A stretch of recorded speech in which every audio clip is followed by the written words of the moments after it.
Jesus' suffering on the cross is a picture difficult to understand. He was betrayed by a friend, arrested and falsely sentenced to death. He was beaten and whipped. A crown made of thorns pressed into his head. Bearing the cross, he stumbled and staggered up the hill to Golgotha. Each step of the journey getting worse, spit on, cursed, and mocked. But Jesus never looked back. He kept going. Jesus could have avoided the cross, called down fire from heaven, or summoned legions of angels to rescue him, to save him. But Jesus was not interested in saving himself. He was all about saving you. Every detail of this torturous path to the cross was part of God's plan to bring you to him. We're all broken. We've all messed up and have all made wrong choices. And no one had to teach us as a baby about anger and selfishness. We just came out that way, sort of a sin covering. But on the cross, with his blood he shed, the Bible says Jesus blotted out our record of sin, nailing it to his cross. The blood of Jesus washes away our sin covering. And his blood is our ticket to enter through a new door, a forever relationship door with God. So what do we do with this great news? The Bible says if you confess with your mouth that Jesus is Lord and believe in your heart that God raised him from the dead, you will be saved. You see, it's not enough to believe in Jesus with just your head. You must believe with your heart. Now, there's just one person alone at the foot of the cross. It is you. What will you say to Jesus? Say, thank you, Jesus, for shedding your blood for me. I'm giving you my heart today, Jesus. I do believe you died for me and that you were raised from the dead for me. Please give me a new heart and a new life right now. God hears you, and he is answering your prayer. The love of God is being poured out within our hearts through the Holy Spirit. Hello, everyone. This is going to be part 4 in our series of walking through the differences in the Gospels. Now, if you haven't seen the other 3 that we've done, Mike has made a playlist for you to check those out. If you're like finding us for the first time and you say differences in the Gospels, what? We also have a video you can check out for that, or you can visit Ministry Revealed, and that's an exciting revelation if you're completely new to that idea. But Amish is with us today. He's been really busy working on his Enoch series, but we're glad to have him here for the differences because he has some really great insights for us. And, hello, everybody. Yep. And Mike's going to be a little bit quieter because he's right now, before he starts the video, he's taking care of the little one. But go ahead and get it started for us, Mike.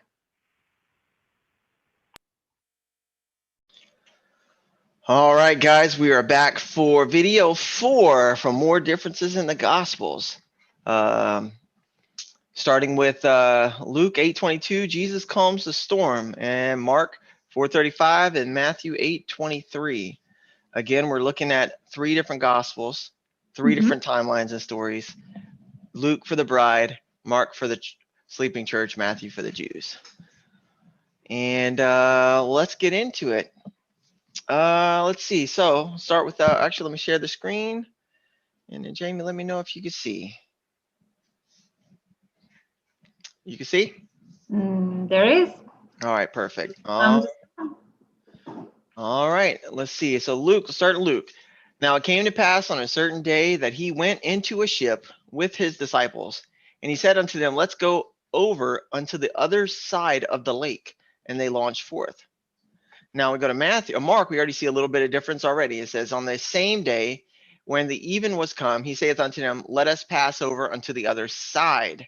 So now there's just the other side, no lake.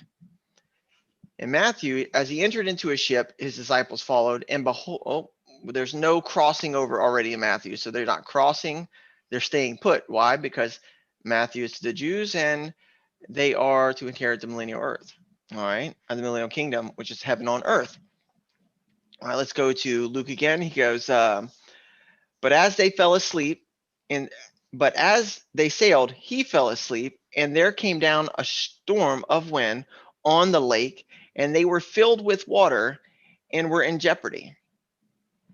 And in Mark we see, and when he had sent away the multitude, they took him even as he was in the ship, and there was also with him other little ships, and there arose a great storm of wind, and the waves beat into the ship so that it was now full. And Matthew, it says, and behold, there rose a great tempest in the sea, insomuch that the ship was covered with the waves, but he was asleep. So let's break this down, this little part right now. So in Luke, we see he went into a ship with his disciples, and he said unto them, let us go to the other side of the lake. Now, this lake is the representation of a harbor, a haven, right?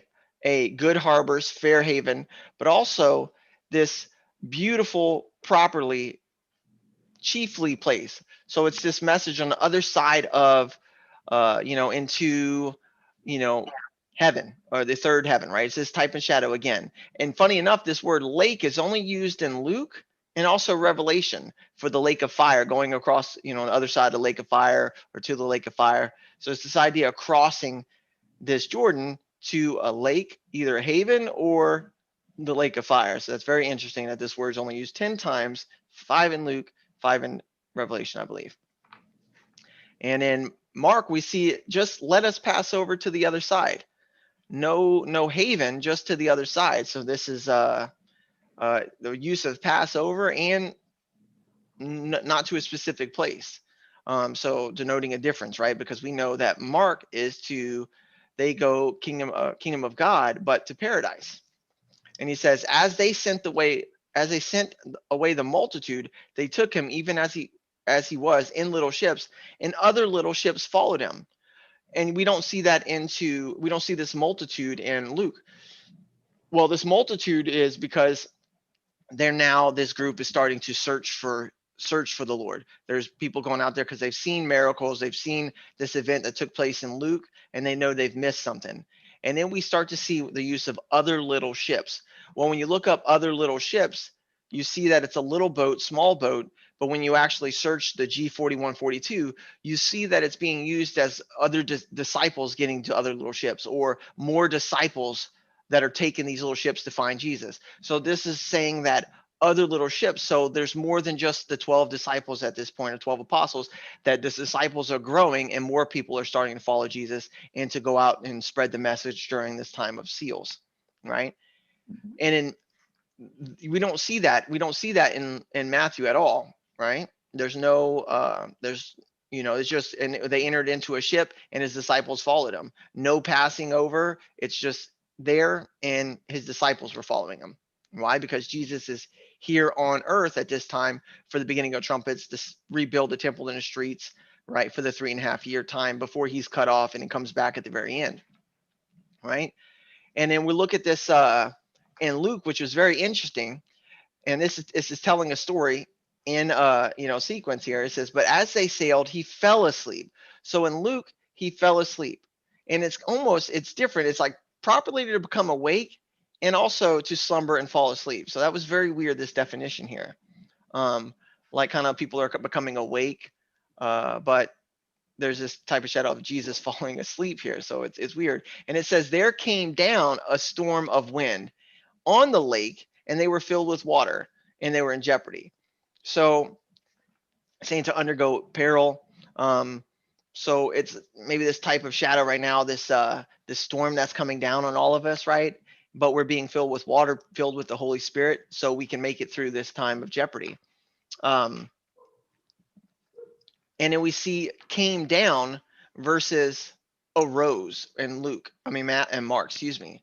So in Mark, and there arose a great storm. So now it's just not a storm of wind, it's a great storm of wind, denoting this time of seals starting, and the storm's getting worse at this point. And it says the waves beat into the ship so that it was now full. So now instead of the waves, they became full and were in jeopardy. The ships are getting beat by the waves and they are now full, meaning you have this type of shadow of also Jesus being the ark, this period of during seals where they're hiding in the wilderness and they are protected, kind of like the Noah's Ark story, getting onto the ship, but the ship is now full, right? It's going to be this period, this type of shadow going on here. And there's many ways to view this. This is just one of our ways. And in Matthew, we already see something different. And it says, behold, there arose a great tempest in the sea, insomuch that the ship was covered, but he was asleep. So great tempest, the word tempest here is an earthquake. Well, when does a great earthquake happen? Well, it happens when Jesus comes feet down on the Mount of Olives at the end, where there's a great earthquake, the great earthquake, which is only mentioned in Matthew. And in Mark, it's a great storm of wind, right? You could say a whirlwind, a tempest, right? But this whirlwind or tempest in Matthew suggests an earthquake. All right. But then this is what I was going to say real quick. So he fell asleep in Luke. He is asleep on a pillow in Mark, right? At the hinder part of the ship. So this asleep on a pillow is like this type of shadow of the sleeping church, right? This could say that some people are awake and some people are falling asleep because of we're waiting and waiting. So, keep your eyes on Jesus. Don't give up. But they're asleep in Mark. They're asleep on a pillow, and this pillow is only used one time, something for the head. It's just a little extra, that we go by for the sleeping church, right? And also this type of shadow of pillow for beheadings going on, that type of shadow when the guillotine falls on the pillow. But we see here that he is asleep here. And in Matthew, it says, but he was asleep, right? So he gets woken up. So we have this, he falls asleep, he is asleep, he was asleep, meaning he's going to wake up. So it's beginning, middle, end, just in this story alone. And I love that. Before I go on, Jamie, did you want to add anything that I could have missed? No, I think you've cut it so far. Okay, cool. Let me just keep going. All right. Let's go back to Luke 8:24. And it says, and they came to him and awoke him, saying, Master, Master, we perish. Then he arose and rebuked the wind and the raging of the water, right? So he's arising and rebuking the wind and the raging of the water. This raging of the water is this type of shadow of like the wars or rumors of wars or like the riots. And it's when you see the word water, a lot of times it's like could represent people. So this raging of the water, and they ceased and there was a calm, right? So we just see a calm, and we see this word awoke. And this word awoke is to awake fully, to rouse, right? So he's waking up.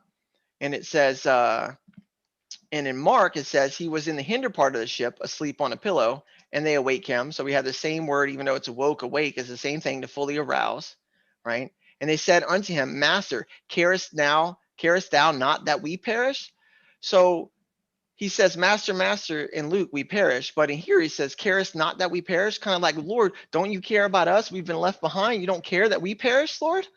This is denoting like no faith, right? Or of little faith. And you've seen in our past videos in Mark how he's always questioning, saying, how do you lack faith? How do you not have faith? He's berating them in this group. And now they're saying, carest now that we, not that we perish, that knowing that he does, but they're of little faith. And then when we go over here, we see in Matthew, he saith unto them, why are ye fearful, O ye of little faith? Right? And there arose and he rebuked the winds of the sea, and there was a great calm. So a great calm here, and we're going to look at the same thing in Mark. It says that, and he arose and rebuked the wind, and he said unto the sea, peace, be still. And the wind ceased, and there was a great calm again. But just a calm in Luke, and a great calm between Mark and Matthew. Why? Because you got trumpets time and seals time. And the funny enough, he says, peace, be still in Mark, kind of like involuntary stillness or the inability to speak, to be dumb, and to muzzle. Kind of like he's going to muzzle, this storm at this time in seals. There's going to be this group that could go out that can stupefy people or to make them dumb or have the inability to speak, which is really interesting. That the fact that peace be still would mean stillness, to be dumb, and involuntary and to muzzle. And let's keep going. Hey, Mike, Go ahead. What's up, Amish? is it possible that where you have the difference in awoke and awake, that there's a difference in tense, that one of them is past tense and one of them is present tense? Oh, thank you. You reminded me because I didn't touch on that one. So we have awake and awoke, but what it is right here in Matthew, it's awoke, different word, and it means to rouse from death, rise again, to raise again. So we see something could be happening in Matthew's time again, where there's this period of cut off and then coming back at the end, right? This. But what's interesting there too is that Luke is awoke. If that's past tense, now the only one that you have a present tense with is Mark, and they're the ones that are being awakened. Then by the time you get to Matthew, it's awoke because it doesn't apply to them. It's something that happened in the past. Yes. Yeah, that's a good way to put it. Thank you. That's a perfect way to put it. Okay, and then Luke, real quick, I was saying this earlier, and as he said unto them, where is your faith? So he's reminding them, saying, where is your faith in Luke, right? He's not berating him. He's just saying, where is your faith? And they, being afraid, wondered, saying one to another, what manner of man is this, that he commandeth even the winds and the water to obey him? But in Mark, he says, why are you so fearful? How is it you have no faith, right? Selling him, why do you not believe? Well, this is why you were sleeping, right? This is why you needed to be awake, because you lacked faith, right? Or you weren't aware of the scriptures, right? Why do you have no faith? And in Matthew, he just says, oh, ye of little faith, saying they just have a little bit of faith, right? So it's kind of like, remember your faith. Why do you have no faith? Ye of little faith. Again, denoting three different groups. And the words here, we have wondered, which was different, to wonder. Then we have feared in Mark, to be alarmed, to revere, right? This to see great things going on. If revered exceedingly, right? To be alarmed or fright exceedingly with terror or fear. And then marveled in again in Matthew, to wonder. So you have wonder, but in this time, these people are reverencing, right? They're in awe, they're fear. It's great things are starting to happen. Why? Because there is a great revival going on, and they're starting to awake. The way Amish put it. Thank you. That was perfect. Did I miss anything? Do you see any other differences that we could point out? Mm-mm. All right, then let's move on. Mike, you did cover that they feared exceedingly, which I think is really the fact that it doesn't say exceedingly in the other places. It shows a progressing judgment, right? Right. So in one they're wondering, and the other one they're fearing exceedingly, but they were still afraid. Yes. Which ties into the transfiguration when they enter the cloud in fear in Luke. Yes. Anything else? That's all I had. Nope. Okay. That's it. I thought it was interesting. He says they obey him. It ends with a period. The seas obey him ? Like they're doubting it, or they're questioning it, right? And in exclamation point in Matthew, because they're excited, they know, right? It's like they're like, wow, it's like we know, they're questioning, and they're marveling, right? So I just thought that was interesting too, the way they all three end. Mhm. All right, moving on then. Jesus heals. Holy Spirit punctuation, right? Yeah. Exactly. They knew. Let's see. Jesus heals a man with the demon. Jesus heals a man with two demons. All right. All right. And again, we're going to start. This is Jesus heals a man with a demon. Luke 8:26, Mark 5:1, and Matthew 8:28. And it says, and they arrived at the country of Gadarenes, which is over against Galilee. right? And it says, and when they went forth to the land, there met him out of the city a certain man which had devils long time. So we have this devils long time, and wear no clothes, neither abode in any house, but in the tombs. So we look at Mark, and it says, and when they were come over unto the other side of the sea, right, into the country of the Gadarenes, I'm going to butcher this word the whole time. And it says, and when they were come out of the ship, immediately there met him out of the tomb a man with an unclean spirit, who had his dwelling among the tombs, and no man could bind him, no, not with chains. All right, so we have this, and these two portions in Mark and Luke, but not in Matthew. But so let's diagnose. Let me read the beginning of Matthew real quick.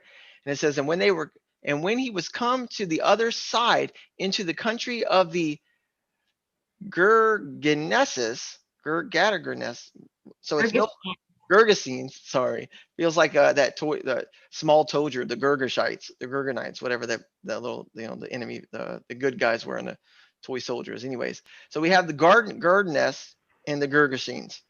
The Very different. pronunciation on the Strongs there is Gergesenos. Doesn't look like it, but that's how they're saying it's pronounced. Yeah, Gergesenos. I'm just gonna butcher it the whole time. It'll be easier for me. And it says, there met him two possessed with devils, coming out of the tombs, exceedingly fierce, so that no man might pass by their way. So we have no man would pass by their way, and then we just see, that this kind of not getting blocked here. So let's break this down so far. So we see about the Gergesenes in Matthew, that's referring to one of the 7 tribes that had been in the land of Canaan, that they had to eradicate, that were, of the Nephilim descendants. And so that's why we're getting that particular reference in Matthew, is because that's when you're going to have the pit opened and that sort of thing going on. Yeah, that references to tribes like the native tribes of Cana, or anytime it's pointing back to Old Testament. Again, that's why it's always in Matthew. You're going to see that, and this is denoting the tribes again, and it's why it's found in Matthew, right, not in Mark or Luke. Mm-hmm. All right, and let's see. So, and it says here, and they went forth into the land and met him, and it says that this certain man had devils long time, but here it says there was a man with an unclean spirit. So devil's long time, this could be meaning that the devil's long time, meaning over the past time frame that we've been in, waiting on Jesus, is that these devils were inside this man for a long time. So it's referencing the time past, right? And then in Mark, now it's with an unclean spirit and just one person, right? A man with an unclean spirit, like just single. And in Matthew, you see it was 2 people possessed with devils. So 3 different stories, 3 different times, and Amish is getting a phone call. All right. Okay, I'm sorry. My wife walked in. She was showing me something. Okay, so let's go. Let's continue. Let's see here. Let's go down. Yeah, let's read this part. But when he saw Jesus, he cried out and fell down before him, and with a loud voice said, what have I to do with thee, Jesus, thou Son of God Most High? I beseech thee, torment me not. Right? So I color-coded these because they bounce around a little bit in between the 3 Gospels, a little bit out of order.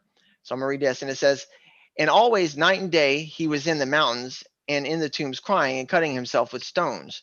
But when he saw Jesus afar off, he ran and worshipped him and cried with a loud voice and said, what have I to do with thee, Jesus, thou Son of the Most High God? I adjure thee by God that thou torment me not.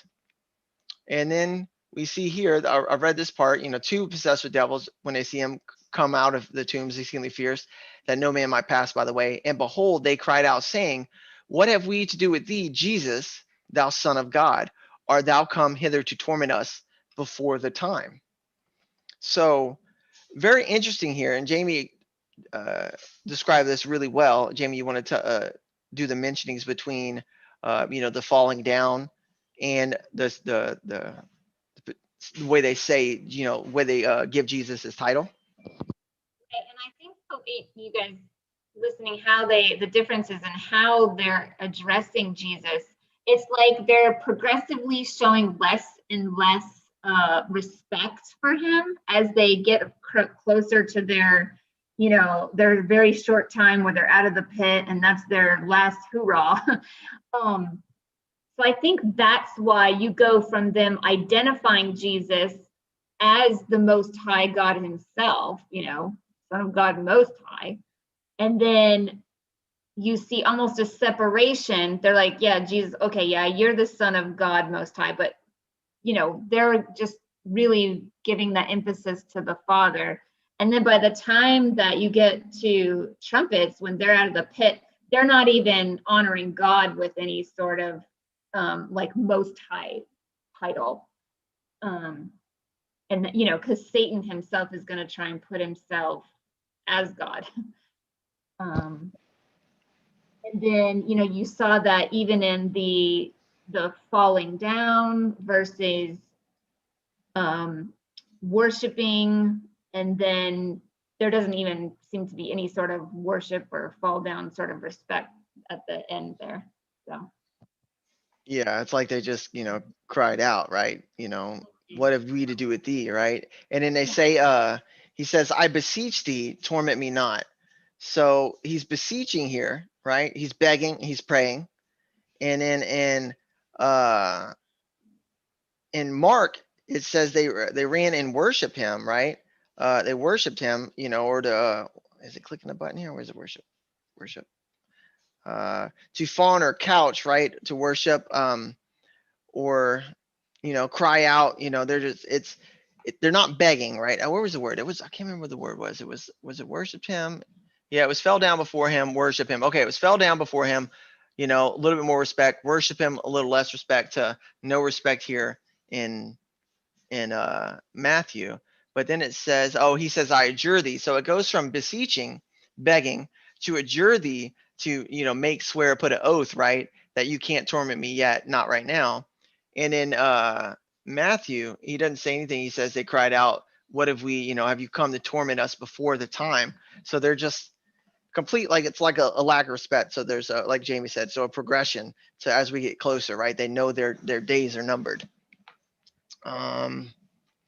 Okay, and then let's go to so and then we see here in Luke 8:29, for he had commanded the unclean spirit to come out of the man, for oftentimes it had caught him, and he was kept bound with chains and in fetters, and he brake the bands, and he was driven of the devil into the wilderness. And it says here, because he was often bound with fetters and chains, and this is Mark, and the chains he had been plucked asunder by him, and the fetters were broken in pieces. Neither could any man tame him. So we have this plucked asunder being used in Mark, meaning to sever or dismember, like getting your head chopped off during this period. And it's just funny that this is used in Mark's gospel, because we know this is a time of seals where people are going to be getting their head beheaded for their faith. And there was another word where it's like the act of like gnawing or actually sawing on. Which word was that, Jamie? it was in verse 5 of Mark. He's cutting himself down. And when you looked at that, they made it clear in the definition that this is sort of a desperate, like gnawing off, like an animal that's desperately gnawing its limb that's caught in a trap, versus sort a surgical precision sort of cut. And okay, yeah. So it's like a desperately cutting him. Yeah. Now I think that might have to do with one of the other differences we'll have to look at another time. When you have this language in Matthew and Mark where Jesus says that it's better to, cut off your right hand if it causes you to sin than to, to lose your soul, or, And you don't have that sort of story, that led teaching in Luke. So I'm wondering if it has to do with what will be going on. What is it going to be? Something that's put into them that they might have to cut off their hand or their foot or gouge out their eye, I think is the language that's used in the scriptures. So we'll see how that kind of plays out. Yeah, we'll see from the balcony seat though. Yeah. And interesting enough, and only in Luke and Mark are they bound with chains and fetters, right? The shackle for the feet. In Matthew, they're not bound with chains and fetters. Why? Because at trumpet's time, everything's unleashed, and it's off to the races in that time, right? So there's nobody bound during this time, but they're bound in Luke and Mark, right? So that was very interesting. Let's see. Let's go down. It's purple time now. And it says, and Jesus asked him, saying, what is thy name? And he said, Legion, because many devils were entered into him. And they besought him that he would not command them to go out into the deep. And there was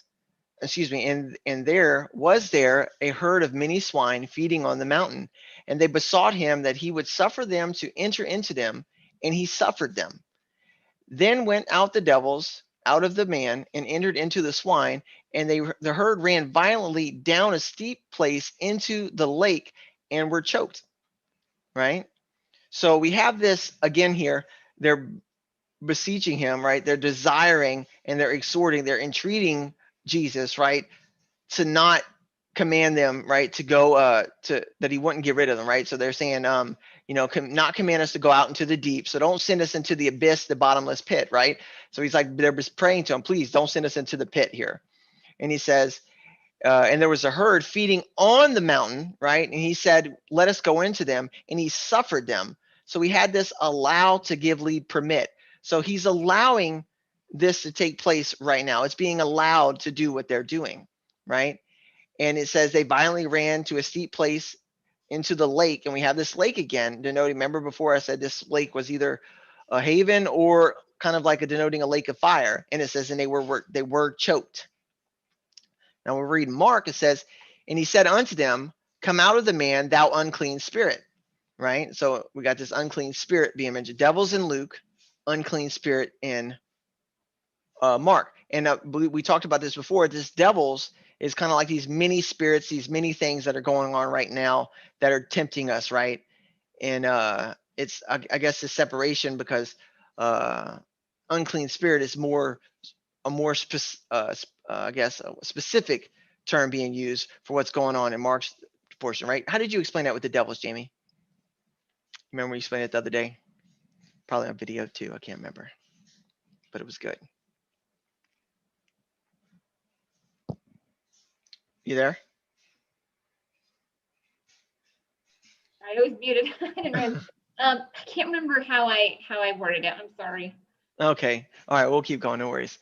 It says, and when he asked him, what is thy name? He answered, he said, my name is Legion, for we are many. Now, even though we're many, many unclean spirits instead of devils. And he besought him much that he would not send him away out of the country. So instead of now it's don't send us into the pit, it's don't send us out of the country, right? This idea of a space or territory, right? Land or region. So he's saying, don't send us out of this region. And it says, now there was there. Man, this is really, there was there. They really like to do this. Now there was there nigh unto the mountains a great herd of swine. So we see here they're on a mountain in Luke, but they're close to a mountain in Mark, right? And all the devils besought him, saying, send us into the swine that we may enter into him. And Jesus forthwith gave them leave. So instead of suffering, he gave them leave, right? So a little bit. What's interesting there too, Mike, is that in Luke there was a herd of many swine, but when you get to Mark, it's a great herd of swine. It's like the swine have increased in stature. I didn't even see that. Where's that at? A great herd of swine. Oh, great herd of swine feeding. You're right. Great herd of swine feeding. Yep. And funny enough, in Mark, it's actually they ran violently down into a steep place into the sea, right? So instead of the lake, it's a sea, and it says they were about 2,000 and they were choked in the sea. So it's funny. It's like this 2,000 year period is, as it's coming to a close. It's just funny that this is that type of shadow that people have said before for the 2,000 years Jesus was gone, that this was used for. That's just interesting, word used there. And it says they were choked in the sea instead of in the lake. You know what else is interesting about them being choked in the sea is that that beast that we read about in Revelation comes up out of the sea. This is true. All right. Matthew, a little bit different story, same thing. And it says, and they were a good way off. So now we don't see they're a good way off, but they're not by a mountain anymore. They were a good way off from them and herd of many. So now it's a herd of many instead of a great herd. Thank you, Amish. So that the devils besought him, saying, if thou cast us out, suffer us to go away into the herd of swine. And he said unto them, go. And when they were come out, they went into the herd of swine, and behold, the whole herd of swine ran violently down a steep place into the sea, and they perished in the waters. So now we have, instead of choked, we have perished, to die off, be dead, right, in the waters. So this time coming to a fulfillment, right, being slain, right? So they're choked here, to wheeze or choke, to be dragged down. But here in Mark and Luke, right, be thrown down into the pit. But here in Matthew, we have perishing, because at the end, all this is going to perish. Yeah, you could actually match that up with the seals and the trumpets, because we have in trumpets where a third of the waters become bitter, and then all the life in the waters dies, right? Right. So that would be a trumpet event. Perfect. Yes, a trumpet event. Awesome. There was references I wanted to make to trumpets earlier, but I forgot. So I'm glad you're here to make these references. Jamie, were you about to say something? Yeah, I thought it was interesting, the differences, the definition of choke between Luke and Mark. The Luke one, you've got it down there. It's not showing right now. To stifle by drowning over their choke. But in the Mark, we specifically see take by the throat. And of course, where do they get their heads cut off? Oh, wow. So That's a good catch there. It is. The word choke is different. To take by the throat. A little harsher. And also in Luke, he suffers them, and Mark, he gives them leave. And in Matthew, he says, go, right? Kind of like depart, kind of like just stern. It's getting serious. So Jesus is allowing it. He's giving them leave for just a little longer. And then now it's like, go, depart, right? Get hence, go away. Real quick, I just want to add in, and Luke, they're on the mountain, and Mark, they're close to the mountain. And Matthew, it's like the mountain's there. So they're in Jesus in Luke. They're getting close to Jesus in Mark, and then Jesus is with them in Matthew, right? So it's same thing, a progression between Luke, Mark, Matthew. Let's go. Let's finish this up. This was a big one. This one and the next one are the two biggest ones, pretty much. Well, so far that we've studied. But it says, and when they that fed them saw what he had done, they fled and went and told in the city and in the country. And they went out to see what was done, and came to Jesus, and found the man out of whom the devils were departed, sitting at the feet of Jesus, clothed and in his right mind, and they were afraid. And see here, in Mark, it's and they that fed the swine. All right, so we have this instead of they that fed them, we have they that fed the swine, kind of this denoting a little bit more evil here, and told it in the city and in the country. And they went out to see what it was and that was done, to see what was done. And they come to Jesus and see him that was possessed of the devil, and had the legion sitting and clothed, right? That had the legion sitting and clothed, and was in his right mind, and they were afraid. And here we see, and they kept, and in Matthew, and they that kept them fled and went their ways into the city, and told everything and what was befallen to the possessed of the devils. So we don't see, what do we see here? What's the difference? Do we see anything? I don't get the description of that person being made whole, Yeah, we don't, do we? It says, behold, no, this, no him being being made whole. clothed. They don't make the difference of him being now clothed once he's healed. Oh, good catch. Yeah, clothed. Need to dress, clothed. And yeah, so in Mark, he's sitting, but he's specifically sitting at the feet of Jesus in Luke. Yeah. Oh, yeah. He is sitting. See, they come to Jesus and see him. He's sitting at the feet. Okay. Awesome. So in Luke, the guy who's healed sitting at the feet of Jesus, where in Mark he's just sitting, and in Matthew we don't see that. Let's see. And they says they also saw it. They also which saw it told them by what means. Oh, sometimes King James does give you a headache, but if you just push through it, it gets easier and easier. But you get tongue tied every now and then. So they also which saw it told them by what means he that was possessed of devils was healed. Then the whole multitude of the country of the Gadarenes round about besought him to depart from them, for they were taken with great fear.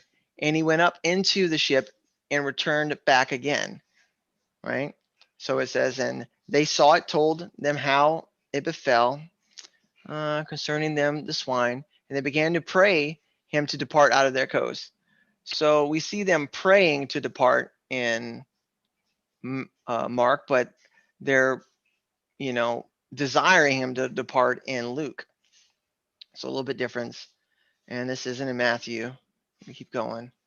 So what was interesting between them, between Mark, between all of them, it says, Luke 8:39, return to thy own house and show how great things God hath done unto thee. Because in Luke, the man that's healed says, can I go with you? Can I travel with you guys? But Jesus tells him no, to go back to his city. And he says, return unto thine house and show how great things God hath done unto thee. And he went away and published it throughout the whole city, how great Jesus had done unto him. So we see this publishing throughout the whole city, denoting like all cities at this point, right? He's publishing it throughout the whole city. And this word whole, which means whole or all cities, right? So like word is going out how great of things Jesus is doing. And it says how great Jesus did unto him. And Mark, he also asked to follow him, can I follow you, Jesus? The one that was possessed by devils. And Jesus said, howbeit Jesus suffered him not to follow, but saith unto him, go home to thy friends and tell them how great things the Lord hath done unto thee. Right? So we see here it's God, but now he's saying the Lord, a little bit different, is saying the supreme one. So he's given glory to the Father, had done unto thee, and how he had compassion on thee. So we see this compassion again being used in Mark because they are as a sheep without a shepherd. So Jesus having compassion on them. And when he departed, he began to publish in Decapolis, a 10-city region, kind of look. So it's like a smaller area this is being published in, right? And in Matthew, so to some degree, he's gone underground, because before he was publishing throughout the whole city. Now he's just publishing to his friends. And he has to publish to his friends because if it's found out, he'll be, under tyranny, right? Oh, yes, that's perfect. Because the beast system's going on. Yes, that's perfect. That is a good catch. And in Matthew, we don't see the guy asking him to follow Jesus, right? But it does says, and behold, the whole city came out to meet Jesus, right? And when they saw him, they besought him that he would depart out of their coast. So we have this coastal area being mentioned again in Matthew, which is, denoting this side of the world, right? It's now to a certain area. And we see the whole city coming out to meet Jesus, right? Of what's left at this time, right? On their side. Because again, Matthew is to the Jews. And it'll be focusing on just that region area, a regional area. When you hit coast, right? It's this frontier regional area border instead of the whole world. Anything else?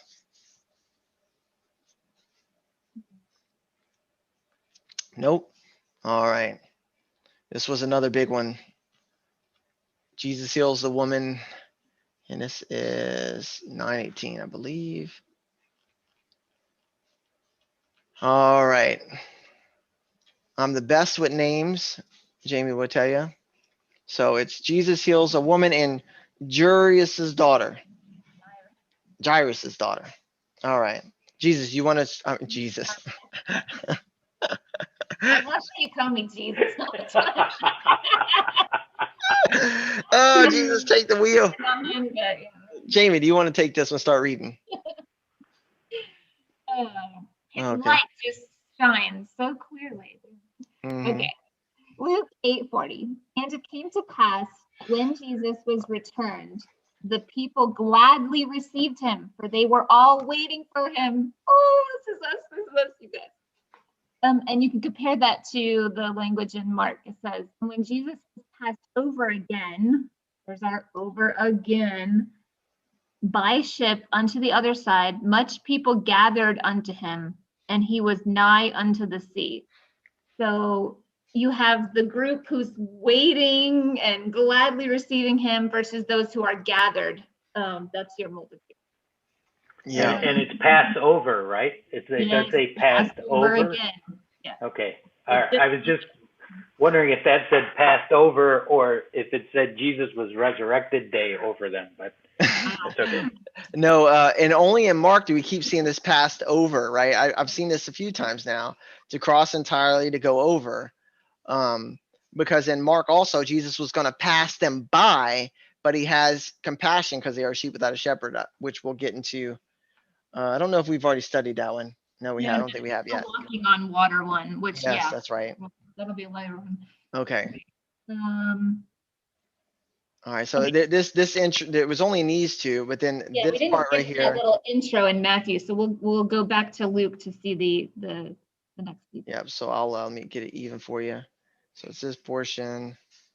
Now then- back to oh, Luke what did I just do? 8:41. You went to John somehow. There we go. Yeah, that was weird. Okay. Now it's all even. Go ahead.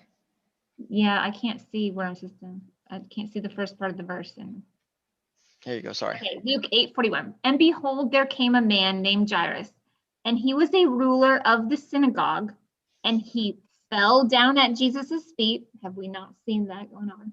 And besought him that he would come into his house. For he had one only daughter, about 12 years of age, and she lay a-dying. But as he went, the people thronged him. And then in the Mark section, starting in verse 22, and behold, there cometh one of the rulers of the synagogue, Jairus by name. And when he saw him, he fell at his feet. No, so not fell down at his feet, but fell at his feet, more like going to the knees. And besought him greatly, saying, my little daughter lieth at the point of death. So we saw she lay a-dying in Luke verse 42 versus being at the point of death in Mark. I pray thee, come and lay thy hands on her that she may be healed and shall live.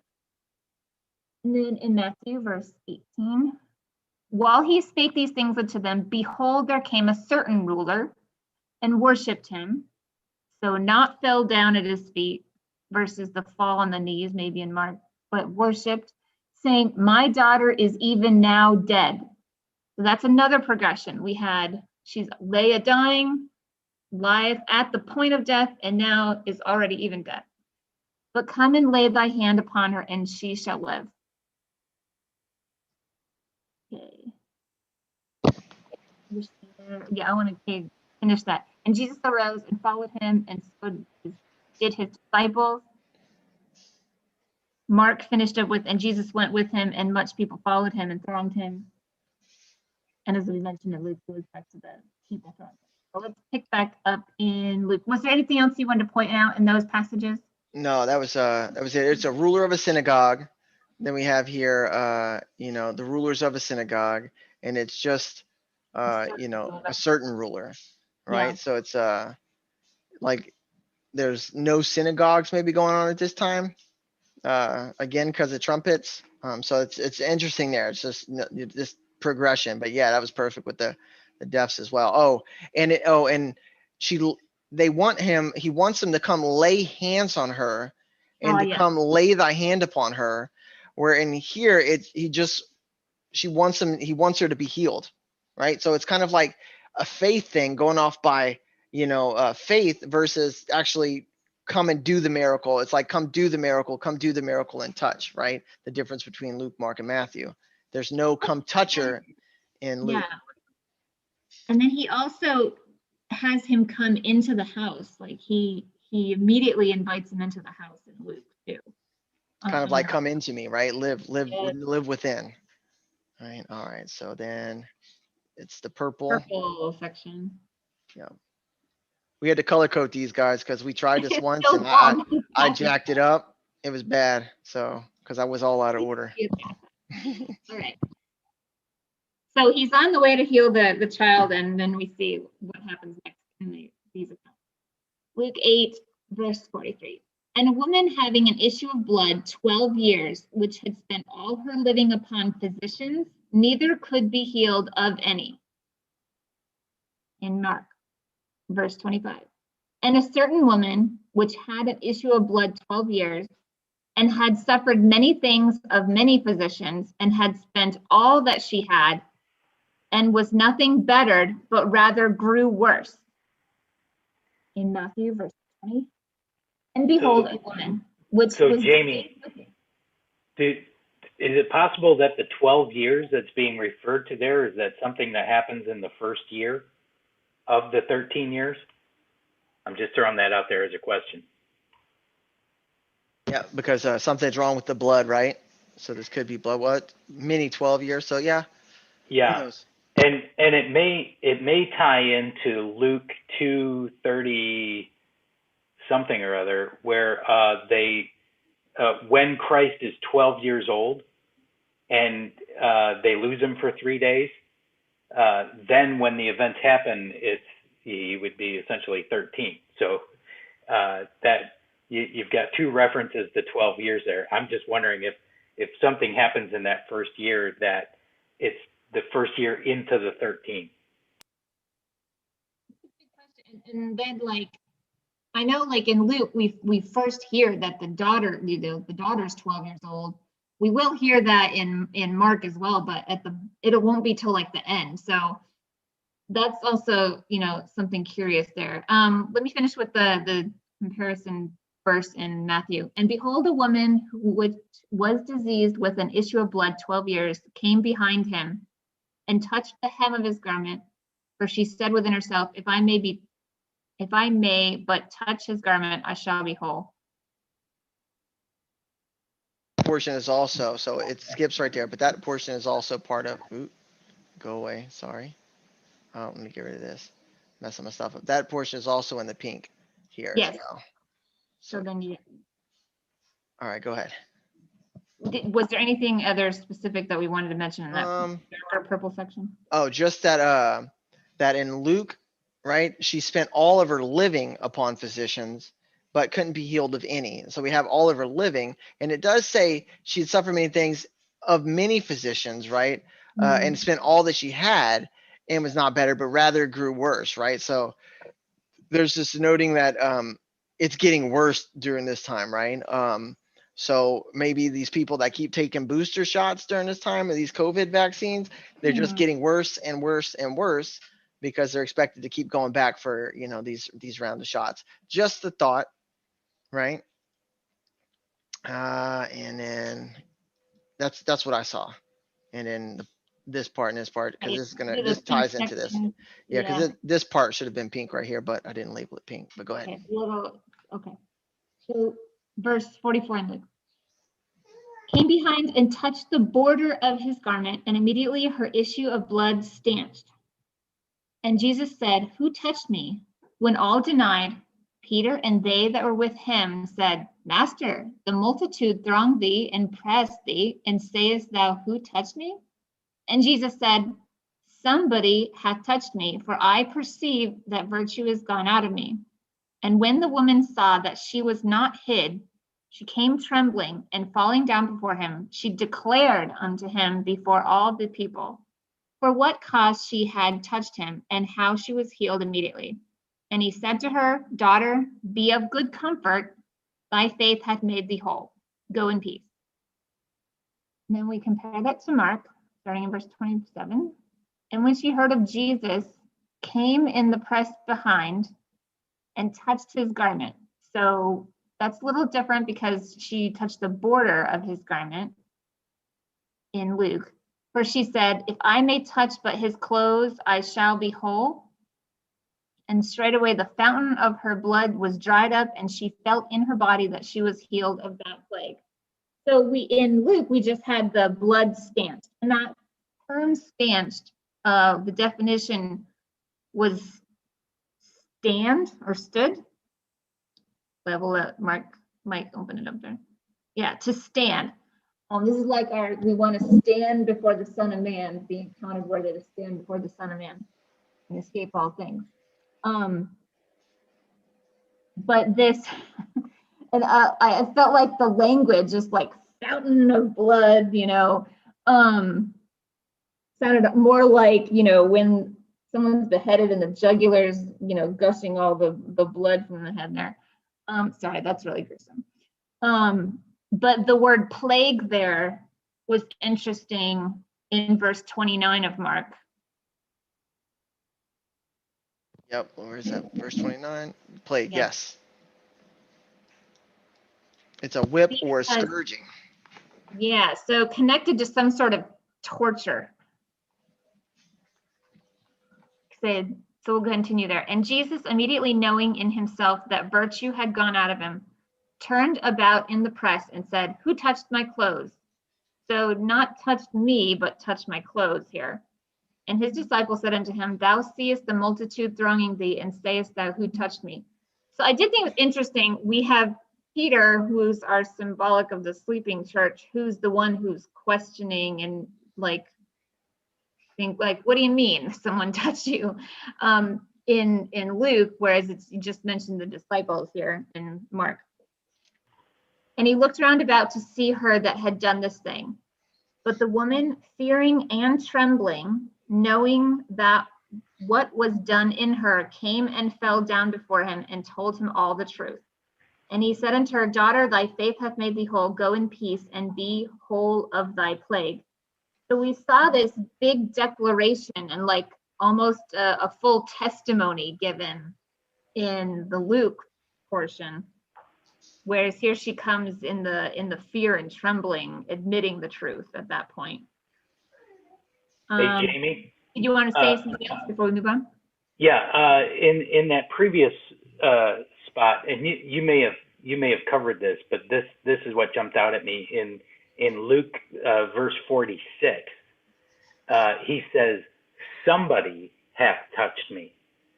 When you get to Mark, the version in Mark, which is in which you were just going over with the "who touched me," so it's like he's calling the first group somebody's. The next group, he's like, "I don't know you. Who is this that touched me?" When you get to the Matthew part of it, he doesn't even ask. He just says, he turns about and he sees her. So this is like when he's feet down on the Mount of Olives. He's there. He sees her and he immediately calls her daughter. That's verse 22, and I'll go ahead and read that for you guys. But Jesus turned about him, and when he saw her, he said, "Daughter, be of good comfort. Thy faith has made thee whole." Now I noticed he said, "Be of good comfort" in Luke, and "be of good comfort" in Matthew. But there's no being of good comfort in Mark. It's kind of like being whole of that plague, right? Again, you have that plague that's beaten, right? It's like you make it through, right? You're gonna have to make it through at this point, right? But also when she declared unto him, right, this declaration openly, and you see that it's just trembling, where here the woman's fearing and trembling, right? She's alarmed. So this word fearing only popping up in Mark, to be alarmed and revere, right? This to revere, reverence, but also, and knowing all that was done, came and fell down before him and told him all the truth. So it's like no more this open this open discussion, right? It's kind of like directly to him, directly to somebody, going to somebody. So it's again kind of hiding again, like a underground kind of concept for seals, kind of like what we Amish said on the last one. I see that as well. All right. Let's see. Let's go down. Yeah, the next segments are when he's actually dealing with the healing, not with the woman anymore, but the girl originally that he went to see. Yeah. All right. All right. So if you want to pick this up, this was interesting. So verse 49. Yeah. While Luke. he yet spake, there cometh one from the ruler of the synagogue's house, saying to him, Thy daughter is dead, trouble not the master. But when Jesus heard it, he answered him, saying, Fear not, believe only, and she shall be made whole. And when he came into the house, he suffered no man to go in, save Peter and James and John, and the father and the mother of the maiden. And all wept and bewailed her, but he said, Weep not, she is not dead, but sleepeth. And they laughed him to scorn, knowing that she was dead. And he put them all out and took her by the hand and called, saying, Maid, arise.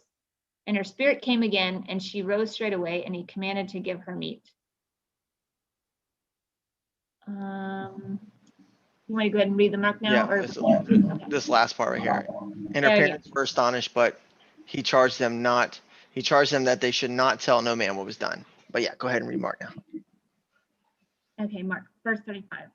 While he yet spake, there came from the ruler of the synagogue's house certain which said, Thy daughter is dead. Why troublest thou the master any further?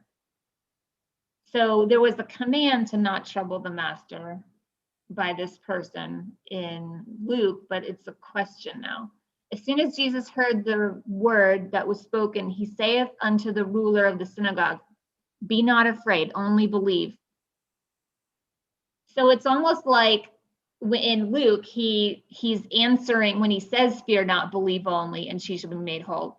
It's like he was telling that to the person who delivered the message, versus in Mark, he's turning and specifically telling the father of the child. And he suffered no man to follow him, save Peter and James and John, the brother of James. And he cometh to the house of the ruler of the synagogue, and seeth the tumult, and them that wept and wailed greatly. And when he was come in, he saith unto them, Why ye make this ado and weep? The damsel is not dead, but sleepeth. And they laughed him to scorn. But when he had put them all out, he taketh the father and the mother of the damsel, and them that were with him, and entereth in where the damsel was lying. And he took the damsel by the hand and said unto her, Talitha cumi, which is, being interpreted, Damsel, I say unto thee, arise. And straightway the damsel arose and walked, for she was the age of 12 years, and they were astonished with great astonishment. And he charged them straitly that no man should know it, and commanded that something should be given her to eat. Did you want to point out some of those differences there? Yes. So the first one was trouble not the master, right? And you touched on this for a second. And then he says, Why troublest thou master any further? Right? Kind of like they again, like this question being asked, like why do this, right? And then she is just talking up a storm, playing with her toes. Sorry. And then we see it again, if be not afraid, only believe. But we see in Luke they're being made whole, kind of in the beginning in this portion. So that's interesting. Then when you go here in Luke, he says, Weep not, she is not dead, but sleepeth. So it's like he's telling this group, hey, don't weep, she's not dead. But in Mark, you're always going to see this question, right? He's questioning, like he's berating them. Why do you make this ado, right? And this word ado means, this tumult, this disturbance, this clamor, right? And weep, kind of like, do you not know who I am, right? The damsel is not dead, but sleepeth. Have you not been told, right, that this world that we live in is just temporary? The next one's eternity. So he's like berating this group always with these questions, like, do you not understand the scriptures? And in Matthew, even though it's only the one verse and then a different verse of all this right here is only in 9:24 in Matthew, where he says unto them, Give place, for the maid is not dead but sleepeth. And they laughed to scorn. So again, he's not berating him. He's just saying, hey, give place, give place, like retire, depart, for she is not dead, but sleepeth. And then he's Hey, saying, Mike, before you go down to that verse, did you notice that when they go in, that there's different people there? So in the first group, in Luke's group, you have Peter and James and John mm-hmm, and the father and the mother. When you get into Mark, it's just Peter, James, and John. Scroll down a bit. You had it there originally. So it's verse 37 in Mark, and it's verse 851 in Luke. But so for some reason, the mother and the father aren't included in Mark. And then when you get to Matthew, I don't think there's anybody. yeah, it's like it's nobody going in. And this is what's interesting, right? So you have this word also, knowing, right? To know, to be aware. So at this group, they know, right? They think they're aware or they understand that she's dead, right? So it's kind of this arrogance about them. Like this is also a reference to Left Behind, or people that, assume they know, which I thought was funny because only here you have the word knowing. And he's saying, and he said to her, Maize, arise, and her spirit came again. So Jesus spoke and her spirit came again. And in Mark, he says her tally cumni, so Talitha come, right? And he says he took the damsel by the hand and said, come, right? So he spoke, and he just spoke. There's no grabbing by the hand. And in here, he's grabbing her by the hand and speaking, and she arised, right? But it doesn't say anything about the spirit coming again. And in Matthew, he just takes her by the hand. He took her by the hand and the maize arose, right? So there's no speaking. Yeah. So it's that may be a picture of how the escape is done, that it's like a rapture. Whereas in Mark, you actually have a rapture where they're actually being taken up by the hand. And then in Matthew, since he's standing there, he just holds their hand. kind of because he's like there with them, right? Kind of this representation. Right. And in Luke, he's taking them up just by speaking. And in Matthew, Mark, there is the hand and speaking, right? Because there is Mount Zion that comes at the end, right, of seals. And then they go up to meet him there. Oh my goodness, yes, I know. But that was that's about all. And then just the charge, if you want to read that part, Jamie, the last part. Well, actually, I could read it. Never mind. It says, and her parents were astonished, but he charged them that they should tell no man what was done. And this word charge is like to transmit a message. Let me give her the thing. That way she's not just yelling at me the whole time. She's just staring at me, yelling at me. To transmit a message. So he's saying her parents were astonished, but he told them not to transmit the message. And then, right, or he charged them not to transmit this message. And this one, he's saying he charges them. He gives them a commandment, right? I just thought that was different, that he gave a commandment that they must follow. So it's like they have to do this, right? It's to give charge. I mean, well, I guess it does say commandment right here, but it's saying to set oneself apart, distinguish. I just thought that was different, the word charges, but it does say give commandment. Forgive me. And there was no, and in Matthew, there's no commandment saying, don't tell anybody. There's no charge. Just the fame goes abroad, right? Because he's there. And I guess everybody's going to believe on Jesus now at this point. They should be. I don't know anything else. Nope. Amos, did you want to add anything else? Or, I clicked the unshare button. Nope. All right. We're going to call it to those three because those were, two big ones. And we're going to get to, recording a fifth video, but we hope you guys liked it. If you have any questions, I know those were a lot. It's a little bit, it's kind of hard when you put all three up when they're bigger because you got to match because they kind of all go out of order. They say the same thing, but in different sections. That's why the color coding is a big deal. But when we get to these bigger ones, but we hope you guys liked it. We'll be in chat afterwards. So if you have any questions, feel free to ask. See you guys in the next one. All right. I am officially off baby duty now. That was, I felt like that was a lot just for listening to it again. We lost Amy Share for a second. So hopefully you guys. I'll tell you what. It's super. That's hard. When you have a baby yelling, I was getting all kind of like, oh my goodness, getting flustered there. So, but y'all bear with me. She was doing that almost the whole time. So I honestly don't even notice her because I'm so used to blocking out my boys' loud noises. So I can't block it out. I freak out when she starts yelling. I'm like, oh goodness, what do you For want? for all we know, Mike, she's speaking in tongues. They just need to be yeah, there interpreted. you go. Baby tongues. Oh, that's Oh, funny. Yeah, yeah, she wants to talk a lot, Donna G. She does.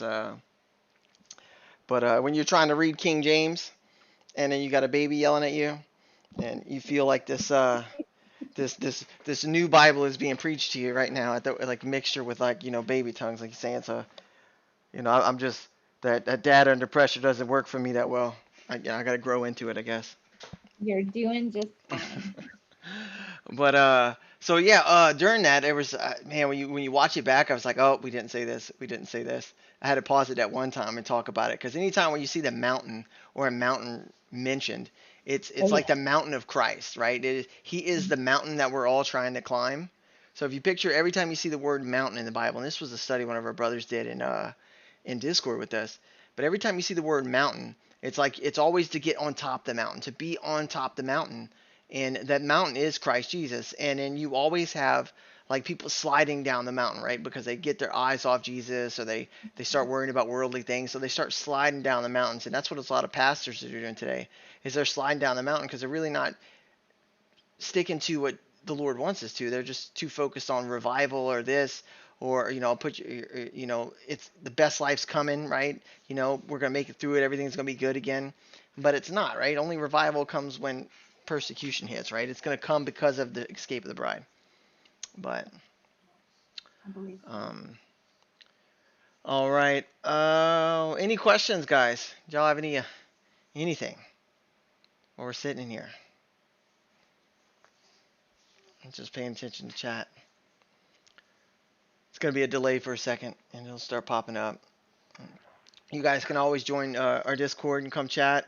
We'd love to walk through. A lot of people are, they're like, "What do you mean different gospels or different groups?" We'll talk you through it best we can, anyways.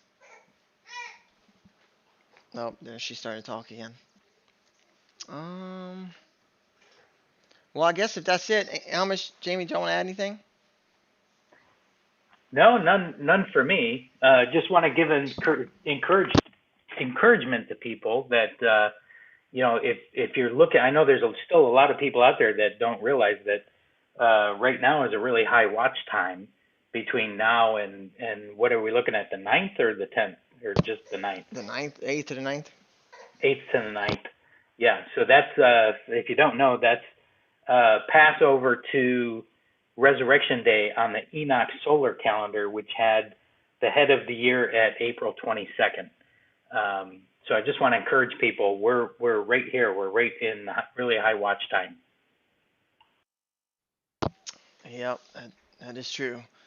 Well, if y'all have nothing else to add, thank you guys for coming. Thank you for joining us. If you have any questions, we'll post a Discord. You can hop in there. If you're already there, you already joined, hop in and ask. We'll be in the voice room. There's a voice button. Just join in there, and we'll talk to you guys in there. That being said, God bless, guys. Thank you so much for coming. Talk to you next one. God bless you.